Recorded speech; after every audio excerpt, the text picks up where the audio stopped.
Tested. Hi, I'm Will from Tested. And I'm Norm from Tested. We're here today to talk about iPad 3G. I've had my iPad 3G for about, 10 days now, something like that.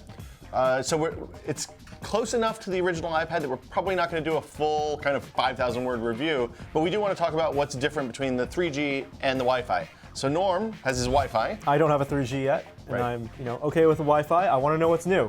So Will, tell me first. Okay. Immediately, what's the difference? So the big difference is this black plastic strip on the back and on the top. See, if you look at here, you can see it across the top. It's just a little bit, it's where the antenna is so that you can get 3G signal and GPS and all that stuff, because it turns out metal's not really radio transparent. The other thing is there's a micro SIM card slot on the side, right here. And other than that, it's pretty much the same. I mean, the physical weighs the same, feels the same, no big difference.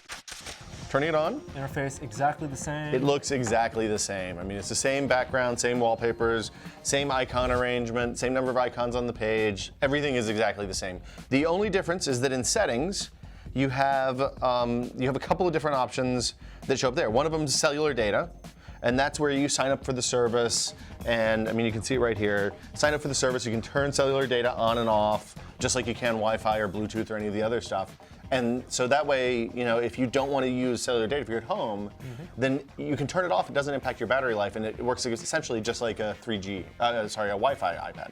All right, so you're connected on 3G right now. I'm connected with the Wi-Fi. I'm connected on 3G, and Wi-Fi is off. And how is performance? So performance is pretty good. I mean, we did wireless testing last week, which you saw the video of, I'm sure.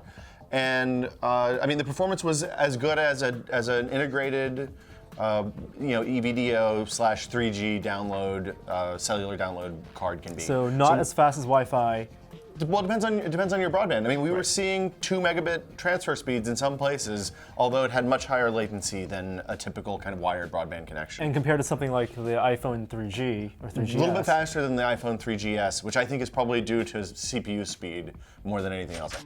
So the sign-up process, pretty normal. I mean, basically, you just sign up, you put your credit card information in, you agree to AT&T's terms of service, and you say whether you want the $15 or the $30 option. So $15 is for 250 megabytes of data, $30 is for unlimited, which seems like it actually might be unlimited. I'm gonna wear it out this month and see when they start complaining. And once you sign up, it's 30 days. For the term. It's 30 days. It auto renews, but you can go in at any time and turn off, and it won't renew for the next month. If I use 250 megs, I have to pay another $15 a month. I can't automatically upgrade to the unlimited plan. I need to buy new plans. So to put it in perspective, I've used about 111 megabytes of data in the last week. But I've been really using it hard to kind of see what's going on. We've done a lot of speed tests and all that. I would expect that my normal usage would be a little bit lower than that. So the biggest thing obviously is video. I've heard there are some problems potentially with video on the iPad.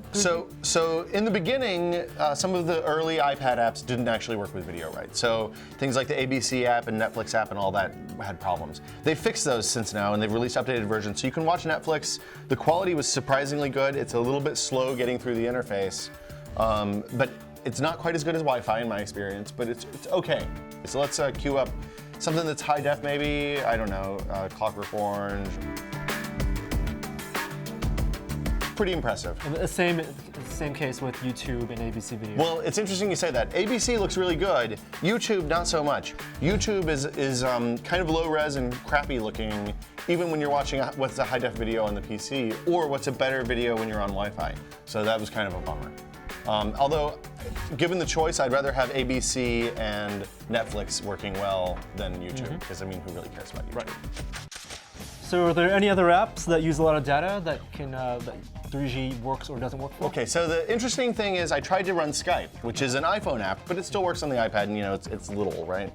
So I signed in, tried to call people, and it gives me this bummer of an error message that says, basically, we're not allowed to do wireless phone calls over 3G due to contractual reasons. So Skype is being prohibited by Apple or AT&T or someone, even though you could plug in your kind of phone headset and talk on Skype when you're on Wi-Fi. So there is no VoIP right now. There's no VoIP that works that we've found so far. I mean, I kind of get that, because for $30 a month, it could really destroy AT&T's whole business model.